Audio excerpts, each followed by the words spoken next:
In what feels like a lifetime ago, you were held above the crowd, dozens cheering your name. You saved the day. You brought peace and prosperity to those you love. Distant memories now, tainted by the actions you've taken and the person you've become.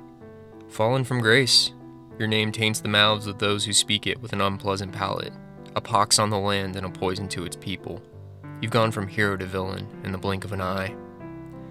This video is obviously going to be talking about villains, and how the quote, "you either die a hero or live long enough to become the villain," can be identified in fiction, but also our real world. Sure, there's the surface level instances of Anakin Skywalker becoming Darth Vader, or Walter White to Heisenberg, but that's too easy, too low hanging. Instead, I'll touch on some instances of heroes becoming villains that are more dear to me, and possibly more obscure. Sit back, relax, and enjoy the video. Please like and subscribe if you're so inclined. It really helps the channel out. The scene takes place in an alternate reality, the year 1985. Where this world deviates from our own is the presence of vigilantes or superheroes, individuals with exceptional skills laying somewhere in the preternatural, but still in the world of possibility. They are the Watchmen. The heroes first came onto the scene in the 1930s of this world's timeline, altering events such as major wars and the spread of communism. In this timeline, former President Nixon has several terms that last decades.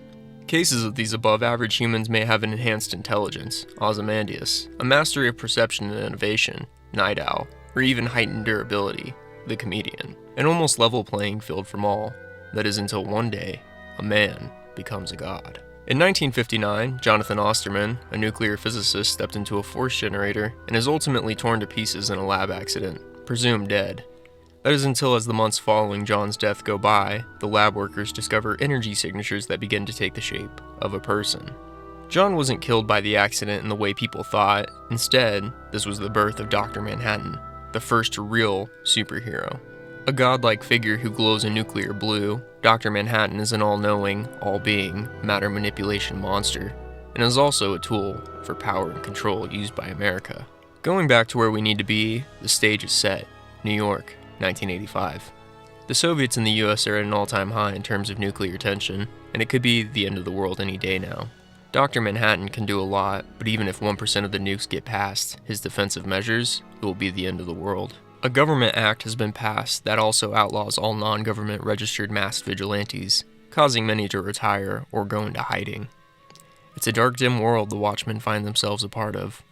Edward Blake, aka the Comedian, is one of the more notable crime fighters and war criminals. Fighting as a propaganda soldier in World War II and Vietnam alongside Dr. Manhattan for the latter half, following Manhattan's involvement, Vietnam would surrender and become the 51st state of America. Unfortunately, the soldier, Edward Blake, has been murdered, thrown from a high-rise apartment by an unknown assailant. Little did anyone know, he was onto something big, that should have just been left alone. NYPD, along with another anti-hero by the name of Rorschach, who is technically an unregistered illegal hero, catch wind of the murder and begin to investigate the death of Eddie Blake. Thusly, Rorschach discovers at the home of Blake that he was the Comedian. Rorschach begins communication with Moloch, a well-connected former villain from the era of the Minutemen, who's now aged, retired, and dying of cancer. In his heyday, Moloch was the prime villain of a superhero group the Comedian once found himself a part of many years ago. Along with Captain Metropolis, Silk Spectre, Hooded Justice, Night Owl, Silhouette, Dollar Bill, and Mothman. Both Dollar Bill and Silhouette would die several years prior to the events that are about to unfold, due to unrelated causes. Bill would die from a bank robbery gone wrong, and Silhouette would be ousted as a homosexual, leading to her death. The Comedian is theorized to have killed Hooded Justice because the US government found the figure to be dangerous. Hooded Justice was the first superhero in the comics, films, and TV shows. In the original story, Hooded Justice is a gay German man. In the retcon, Hooded Justice is a black man, inspired by the Tulsa race riots, who disguised himself as a white guy to be more accepted by the world. Mothman would lose his mind following the progression of his drinking problems. Silk Spectre would have a daughter, and she, her daughter Lori, Jupiter, would take on the mantle of the second Silk Spectre in the following years. The original would grow jaded, yearning for the memory of days past. Night Owl, an NYPD cop, would train an exceptionally talented individual who would also become the second Night Owl. Captain Metropolis would live several decades and try to form an official league with the new generation of heroes, both the new Night Owl and Silk Spectre. as well as including the comedian Dr. Manhattan and Ozymandias, but ultimately, it fell through. After this attempt, Captain Metropolis would die in an automobile accident, which may have been a suicide. Rorschach, now on the case, encounters Moloch at the funeral of the comedian, where Dr. Manhattan is also in attendance due to their personal relationship and history back in Vietnam. Rorschach has a few meetings with Moloch, wanting information and knowing the former villain to be well connected. Rorschach discovers that the comedian had paid Moloch a visit prior to his death, and leads Rorschach to believe someone is targeting former heroes. This is confirmed when a murder attempt fails on Adrian Veidt, or better known as Ozymandias, former superhero and the smartest man on the planet. Veidt now spends his time as a lucrative business owner, helping the world in other ways since superheroes became illegal, or better said, heavily regulated. Following the funeral, it's discovered by the news media that Dr. Manhattan's former partner, and anyone he's been in close proximity to over a length of time, has contracted cancer. One of these people would be his former villain, Moloch. At this time, Manhattan had also become fed up with the superficial actions of humanity, so self-exiles himself to Mars immediately after this revelation. This creates a chain reaction where nuclear tensions rise even higher, as America just lost their golden goose and the Soviets invade Afghanistan. After meeting with Moloch, Rorschach receives an ominous message at a diner away from Moloch's apartment. Rorschach then returns to Moloch's apartment, where he's found dead, shot to death. Not only is Moloch dead, but the police arrive outside while Rorschach is still in the apartment. Attempting to escape, Rorschach is captured by the police and put into custody. His identity is revealed as Walter Kovacs. Walter Kovacs was born to a single mother, who was also a prostitute. From a young age, Walter had a proclivity for violence. Several events, like the death of those around him, including his own mother at the age of 16, would show Kovacs the depravity of humanity, and how we're all filth in the eyes of Walter. This would inspire the hero Rorschach to be born, an uncompromising force of justice set on never letting evil get even an inch. While in prison, Rorschach terrifies the other prisoners, gravely injuring a would-be assassin. It's here that a riot propelled by Rorschach's old villain, Big Figure, takes place as a distraction to take him out for good. During this riot, Rorschach would kill the Kingpin, only to discover that his old ally, Night Owl, has brought alongside the Silk Spectre to break him out of prison, as they've been looking at the case as well and see that someone is targeting heroes. The reason behind the Silk Spectre's team up with Night Owl is not only just because of their personal history, but in this moment, Dr. Manhattan and her, who are romantically involved, are going through a fight surrounding his distance from humanity. Following the escape from prison, the three begin their own investigation. Night Owl and Rorschach go undercover as villains and want to find out who ordered the hit on Adrian Veidt, aka Ozymandias. They discover the payment provider for the planned hit comes from a company by the name of Pyramid Deliveries. At this time, Silk Spectre is taken by Dr. Manhattan to Mars as they try to patch things up. Both Spectre and Manhattan argue over the importance of life and how Manhattan should still guard humanity. This ultimately comes down to a point that Spectre makes of Eddie Blake, or the comedian, being her father. A statistical anomaly so small, so rare, that it brings Manhattan to some level of amazement by the fact that she exists. Then, by this extension of her anomaly, he realizes that every living creature is capable of such odds, what Manhattan would reference as a thermodynamic miracle. Rorschach and Night Owl discover that the owner of Pyramid Deliveries is actually Adrian himself, realizing he had placed the hit on the comedian, Moloch, and himself. They discover Adrian's whereabouts at an Antarctic base, arriving there and meeting with Silk Spectre in Manhattan. They all enter. Watchmen is a comic book and a movie, and also a TV show, almost forgot that, but in this case, the movie's ending actually falls more into the tone of the story rather than the ending of the comic book.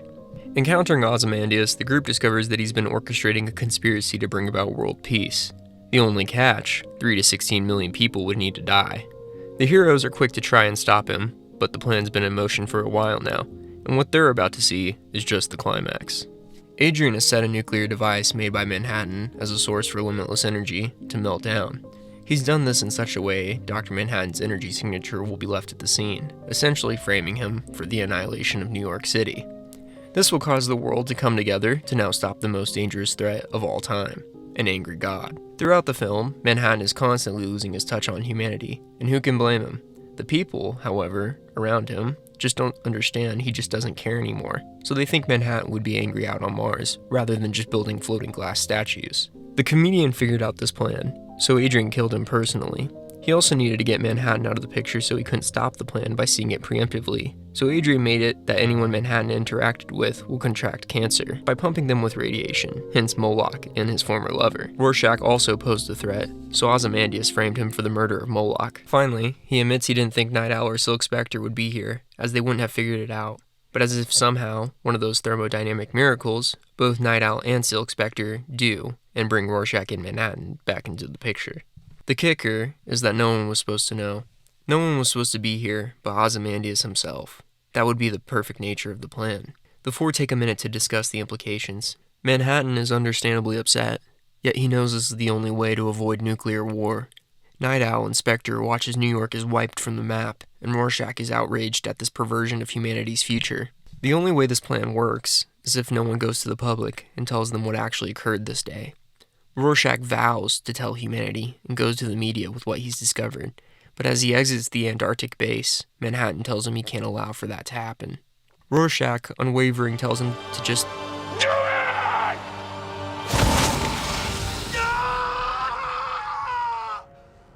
In both the comics and movies, Rorschach is able to release a journal to the press before going to Antarctica, revealing the entire plan of Ozymandias' post-New York attack, and more subsequently, his death. Additionally, in the comics, instead of framing Manhattan, Adrian uses a genetically modified monster that is framed as an alien invasion to bring humanity together. He has plenty of supplies to keep this falsehood going for years. What happens after is arguably not canon, but there are a few options. 1. Manhattan goes to the DC universe and acts as an unseen force over in that universe for a while. That is until Adrian needs Manhattan to come and fix the chaos he initially started with the alien invasion plan. The other is that Dr. Manhattan kind of just wipes his memories out with the help of Adrian, and then lives as a human for a little bit, and then falls in love with a woman in Vietnam who becomes a superhero. That's just TV canon, though. A great story on its own, and the ending where peace is preserved through a false truth is my preferred headcanon, where the media never finds out. So who's the villain?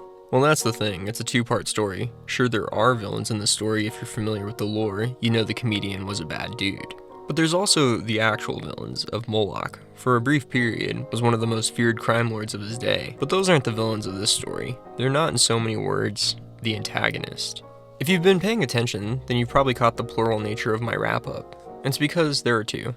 Ozymandias, or Adrian Veidt, or Vet, or whatever the hell I've been saying. I keep switching it up, I feel. And Rorschach, Walter Kovacs. Adrian hid his intelligence from the world, flying under the radar at a young age. His parents were both wealthy, and when they died, they passed on their wealth to Adrian, who was 17. He would give the money away to charities and begin a vision quest emulating the conquest of Alexander the Great, an idol of Veidt's, and, for some reason, the only person Adrian could identify with. After eating some drugs on this vision quest, Adrian would decide to become a superhero, putting his heightened intelligence to use. As a superhero, Adrian would excel, even being the one to dismantle Moloch's intricate crime syndicate. Adrian would retire from heroism 2 years before it became illegal and began his career as one of history's greatest philanthropists. Somewhere along this path, he would come to the realization that humanity is caught in an endless cycle of violence. Referring back to how Night Owl and Silk Spectre were the second generation of the titles, he may have a point. Spectre 2 even being the direct daughter of the former Spectre, and as you know, the comedian. This ideology Adrian adopted led him to set in motion the events we covered. Was he wrong? Well, it's hard to say, as in our world, America never used a blue god to destroy our enemies. We were able to begin disarmament blue god free, and now nuclear war isn't as big of a threat. Adrian is ultimately choosing to make the sacrifice for those who lose their lives in whichever attack for the betterment of mankind. Even Manhattan, using his statistical probability future vision, agrees with Adrian's outcome. Or was it Manhattan was simply looking for an out, and in this moment, in going down this plan, he ensures there's nowhere to return to? This raises the question, is Ozymandias really a villain, or is he just the one person to step up and say no more? That's the thing with antagonists in stories, the best ones always have motivations that are twisted versions of doing something for the better. This is a played-up railcar dilemma, something that's certainly been popularized as of late, which can even be seen in the Invincible series in the character Dinosaurus, and in more popular media, the character of Thanos in Marvel. What gives Adrian, or any villain that matter, the right to dictate humanity's future? Is it because the people put him in the position of power? Lots to unpack here, which could fill out a video on its own standing, but we have to move on. We move into reality, even though it may not feel like it, but we'll focus on real-world vigilante, Phoenix Jones. This case has been compared to how eerily similar reality is reflected by Alan Moore's Watchmen, so I thought it'd be appropriate as our next focus piece. Believe it or not, there have been real-world heroes before Phoenix Jones, and he comes from a long line of history revolving around Caped Crusaders. However, where Phoenix changes it up is by going on patrol throughout his city and actively looking to prevent crime. Most of the heroes before then would work in the civil sector of America, informing citizens on their constitutional rights and handing out food to the homeless. After talking about fictional people without powers, I think the focus on real life can enlighten us further on heroism's fall to evil. The rainy city of Seattle, Washington was plagued with crime, drugs, muggings, and vandalism. One Texas-born man had enough, and thus Benjamin Fodor, former semi-professional UFC fighter, father of two, and at the time special needs daycare worker, had enough when his car was broken into, and his son would cut himself on the glass, requiring a trip to the hospital. It was after this event Fodor stepped into the mantle of Phoenix Jones, real-world superhero.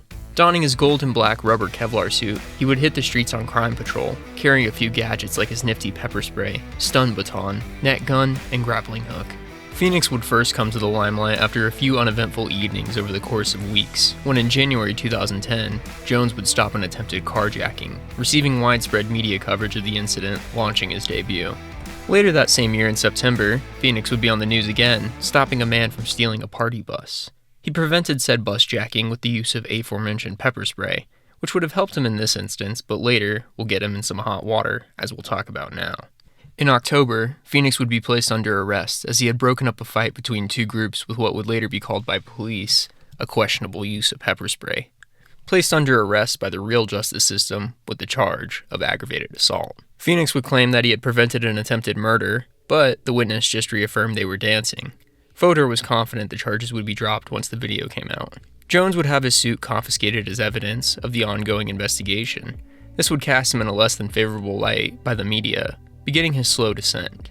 No charges were filed, and a victim from a similar incident a few hours earlier in that day would state that the would-be victim was saved from a serious beatdown.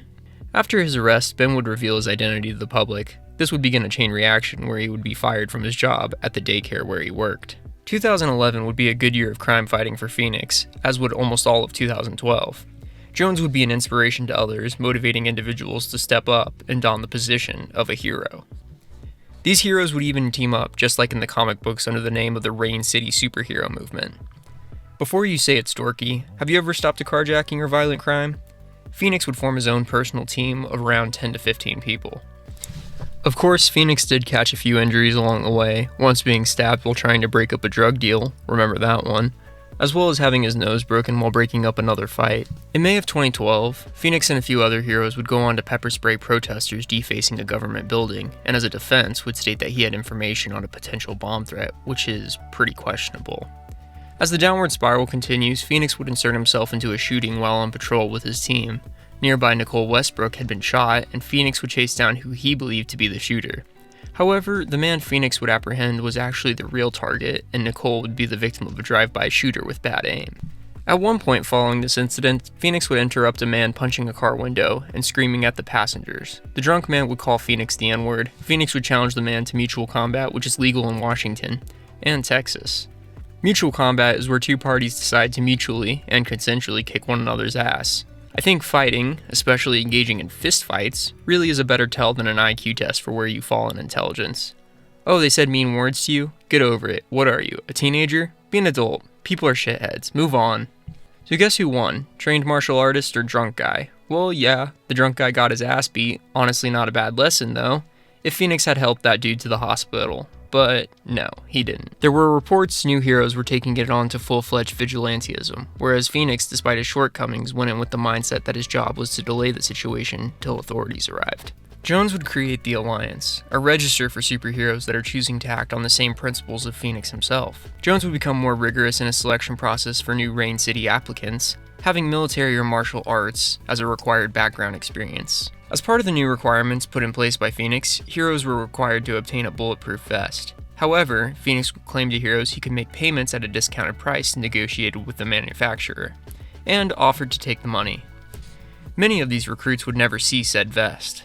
Purple Rain, a co-hero of the League and also Ben's wife, would leave the group, announcing both her separation from the group and her marriage with Ben.